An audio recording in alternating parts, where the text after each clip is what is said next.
রানী একটি সুন্দর দুর্গে থাকতেন। তার একটি কন্যা ছিল, যার স্বপ্ন সে দেখেছিল।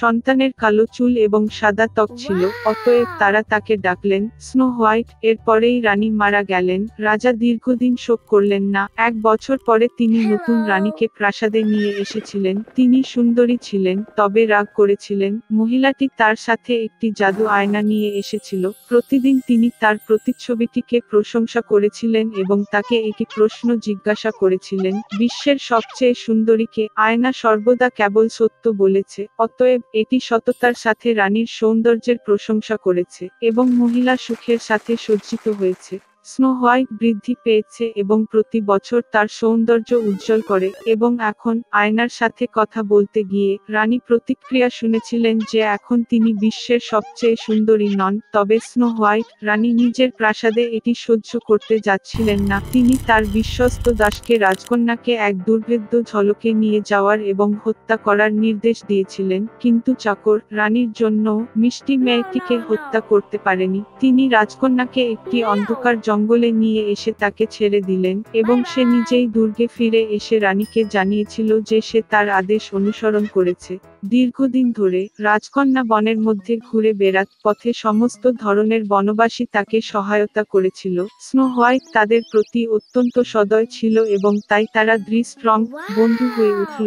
সন্ধ্যার দিকে রাজকন্যা দুর্ঘটনাক্রমে একটি ছোট্ট বাড়িতে হোঁচট খেয়েছিল। তিনি সেখানে গিয়ে দেখলেন যে বাড়িতে কেউ নেই। টেবিলটি 7 জনের জন্য সেট করা হয়েছিল এবং শোবার ঘরে 7টি খাট ছিল এবং এই বাড়ির সমস্ত কিছুই খুব ছোট ছিল। সুতরাং স্নো হোয়াইট বুঝতে পেরেছিল যে এখানে 7টি ছোট মানুষ বাস করে। দীর্ঘ এবং কঠিন যাত্রা শেষে তিনি একটি বিছানায় শুয়ে পড়লেন এবং দ্রুত ঘুমিয়ে পড়লেন। 7 বামন গভীর রাতে বাড়ি ফিরেছিল। অপ্রত্যাশিত অতিথির উপস্থিতিতে তারা বিস্মিত হয়েছিল। স্লিপিং স্নো হোয়াইট এত মনোমুগ্ধকর ছিল যে বামরা তাকে ঘুমাতে দেওয়ার সিদ্ধান্ত নিয়েছিল এবং তাকে জাগিয়ে তুলেনি। সকাল এসেছে, স্নো হোয়াইট জেগে উঠল।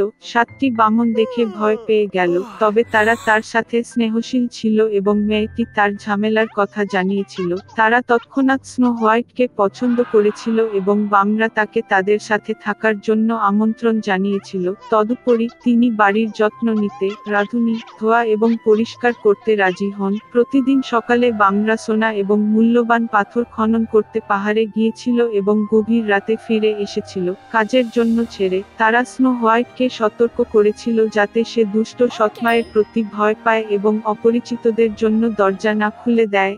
এই সময় রানী যথারীতি গোপন কক্ষে যান জাদু আয়নার সাথে কথা বলতে, কিন্তু আয়না হঠাৎ করে বলেছিল যে তিনি বিশ্বের সবচেয়ে সুন্দরী নন। তবে স্নো হোয়াইট, যে রাজকন্যা এখনো বেঁচে আছে এবং ঘরে জিনোমাদের সাথে থাকে। রানী খুব রেগে গেলেন এবং স্নো হোয়াইটকে নিজেই ডিল করার সিদ্ধান্ত নিয়েছিলেন। তিনি একটি গোপন কক্ষে গিয়ে সেখানে একটি বিষাক্ত আপেল রান্না করেছিলেন। এটি বাইরের দিক থেকে খুব সুন্দর ছিল, তবে কেউ যদি একটি টুকরো এমনকি খায় তবে সে অবশ্যই মারা যায়। আপেলটি প্রস্তুত হয়ে গেলে রানী পুরানো বণিকে পরিণত হয়ে বামনদের বাড়িতে এল। মিষ্টি বুড়ো মহিলাকে দেখে স্নো হোয়াইট তার জন্য দুঃখিত হলেন। সে কোনো সন্দেহ না করে বাড়ি ছেড়ে চলে গেল। বৃদ্ধ মহিলাটি একটি পাকা আপেলের সাথে মেয়েটির সাথে চিকিৎসা করেছিলেন এবং বলেছিলেন যে তিনি যদি এই আপেল খান তবে তিনি চিরকাল যুবক এবং সুন্দরী থাকবেন। স্নো হোয়াইট তাকে বিশ্বাস করেছিল এবং আপেলকে কামড়ানোর সাথে সাথে সে মরে পড়ে শ্বাস বন্ধ করে দিয়েছে। সন্তুষ্ট রানী প্রাসাদে গেল। সন্ধ্যায় বামরা কাজ থেকে ফিরে এসে স্নো হোয়াইটকে মাটিতে পড়ে থাকতে দেখেছিল। সে নিঃশ্বাস ফেলছিল না। তারা এত জোরে কাঁদতে লাগলো যে তাদের কান্না শুনতে পেয়েছিল পাশের জঙ্গলে শিকার করা সুদর্শন রাজপুত্র। কি রকম চিৎকার উঠেছে যে সমস্ত প্রাণীকে ভয় পেয়েছিল তা তার কাছে আকর্ষণীয় হয়ে উঠল। এবং রাজকুমার যখন বামনাদের বাড়িটি পেয়েছিলেন তখন তিনি স্নো হোয়াইটকে দেখতে পেলেন। তিনি এত সুন্দর ছিলেন যে যুবরাজ তৎক্ষণাৎ তার প্রেমে পড়েন। তিনি বামনাদের তাকে তার সাথে দুর্গে নিয়ে যাওয়ার জন্য রাজি করান, কারণ সেখানে তার চিকিৎসক রয়েছে যারা স্নো হোয়াইট নিরাময় করতে পারেন। বামরা এটি অনুমতি দিয়েছে। তখন রাজপুত্র তার দাসদের রাজকন্যাকে কাঁধে বহন করার আদেশ দিলেন এবং যখন তারা তাকে বহন করছিল এমন সময় ঘটল যে চাকররা কিছুটা ঝোপের উপর ঝাঁপিয়ে পড়েছিল এবং এই দৃঢ়তা থেকে এক বিষাক্ত বিষাক্ত আপেলের টুকরো স্নো হোয়াইটের মুখ থেকে পড়ে যায় এবং সে জেগে উঠে। যুবরাজকে দেখে মেয়েটিও তার প্রেমে পড়ে যায় এবং তাকে বিয়ে করতে রাজি হয়। তারা তাদের দুষ্ট সৎ মাকে বিবাহের আমন্ত্রণ জানিয়েছিল, ক্রোধের কারণে যে স্নো হোয়াইট এখনো বেঁচে আছে এবং এখন তার দীর্ঘ ও সুখী জীবন তার জন্য অপেক্ষা করছে। রানী জাদু আয়নাকে ভেঙেছিল এবং এর মধ্যে আর কখনো তাকাতে হয়নি।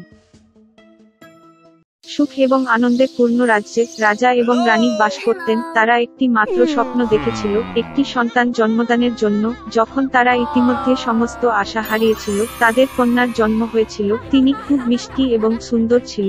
এই উপলক্ষে একটি দুর্দান্ত উদযাপনের ব্যবস্থা করা হয়েছিল এবং অনেক অতিথিকে প্রাসাদে আমন্ত্রণ জানানো হয়েছিল, যাদের মধ্যে ভালো জাদু ছিল। তাদের আন্তরিকভাবে স্বাগত জানানো হয়েছিল। তবে রাজা এবং রানী একটি বড় ভুল করেছিলেন, তারা অন্য জাদুবিদ্যাকে আমন্ত্রণ জানাতে ভুলে গিয়েছিল। তিনি বহু বছর ধরে তার টাওয়ারটি ছেড়ে যাননি এবং সকলেই ভেবেছিল যে তিনি অনেক আগে মারা গিয়েছিলেন। রাজকন্যাকে উপহার দেওয়ার সময় এলো। পরীরা তাকে উদারতার সাথে সৌন্দর্যে, সদয় হৃদয়, বুদ্ধি, একটি সুন্দর বেশ, নৃত্য এবং বিভিন্ন বাদ্যযন্ত্র বাজাবার ক্ষমতা দিয়ে পুরস্কৃত করেছিল। যখন শেষ জাদুবিদ্যার পালা এলো, তখন একটি দুষ্ট পরী অপ্রত্যাশিতভাবে হোলের ভিতরে ঢুকেছিল, যাকে তারা ছুটিতে আমন্ত্রণ জানাতে ভুলে গিয়েছিল। তাৎক্ষণিকভাবে কাটলারিগুলি তার জন্য আনা হয়েছিল, তবে তিনি অনুভব করেছিলেন যে তার যতটা সম্মান করা উচিত ছিল তেমন সম্মানের সাথে তার গ্রহণ করা হয়নি। গবলেট এবং প্লেটটি তার থেকে দূরে সরিয়ে তিনি একটি মন্ত্রকে বিভ্রান্ত করলেন। জাদুবিদ্যার ইচ্ছা ছিল যে তার 16তম জন্মদিনের দিন রাজকন্যা একটি টাকু দিয়ে তার হাতটি চুমুক দিয়েছিল এবং এ থেকে সে মারা যায়।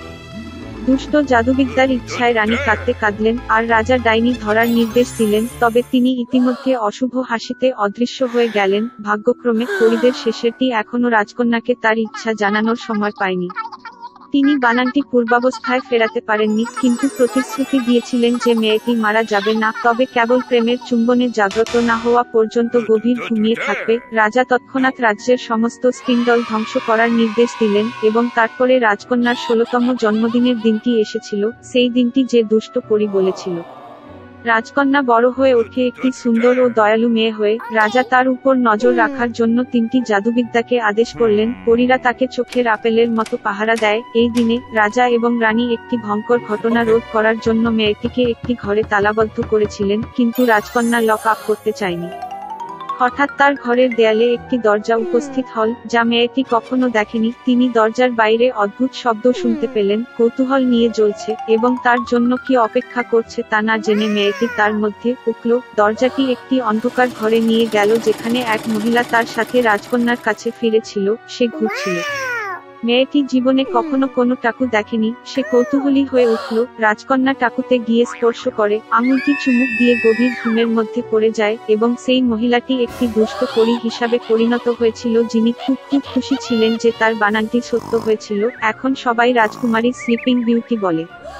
দুর্ভাগ্য সম্পর্কে জানার পরে দয়ালু জাদুকরী মেয়েটি জাগ্রত না হওয়া পর্যন্ত রাজা এবং রানী এবং সমস্ত রাজ্যকে ঘুমিয়ে রাখার সিদ্ধান্ত নিয়েছিল। শীঘ্রই দুর্গের চারপাশে এমন দুর্গন্ধযুক্ত গাছ এবং কাঁটাযুক্ত ঝোপগুলি দুর্গের আশেপাশে বৃদ্ধি পেয়েছিল যে কেউ এইরকম ঝাঁকুনির মধ্যে দিয়ে যেতে পারে না।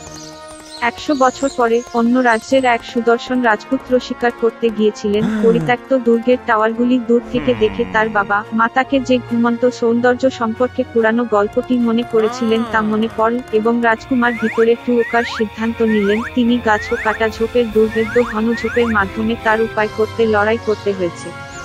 তবে শেষ পর্যন্ত রাজপুত্র পরিত্যক্ত দুর্গের দরজাগুলির কাছে গেলেন। তিনি পুরো দুর্গে ঘুরে দেখলেন এবং সিংহাসনের ঘরে উঠলেন। সেখানে রাজপুত্র দেখলেন রাজা ও রানীকে ঘুমিয়ে আছে। তারপরে একটি ঘরের মধ্যে তিনি স্লিপিং বিউটি লক্ষ্য করলেন। তিনি ফুল দিয়ে সজ্জিত বিছানায় ঘুমাচ্ছিলেন। রাজকুমার বিছানায় গিয়ে সুন্দর রাজকন্যার দিকে চেয়েছিল এবং অনুভব করেছিল যে তার মন ভরে গেছে। তিনি নিজেকে সংযত করতে পারেননি এবং স্লিপিং বিউটিতে চুমু খেলেন এবং এই মুহূর্তে সে চোখ খুলল এবং একটি সুদর্শন রাজপুত্রকে দেখতে পেল। রাজা ও রানীও জেগে উঠলেন। পুরো রাজত্বের মতোই তারা আনন্দিত হয়েছিল এবং কনে এবং বরের সম্মানে বিশ্বের সবচেয়ে সুন্দর বিবাহিতটি ঠিক সেখানেই সাজানো হয়েছিল। তারপর থেকে তারা সুখী জীবনযাপন করে।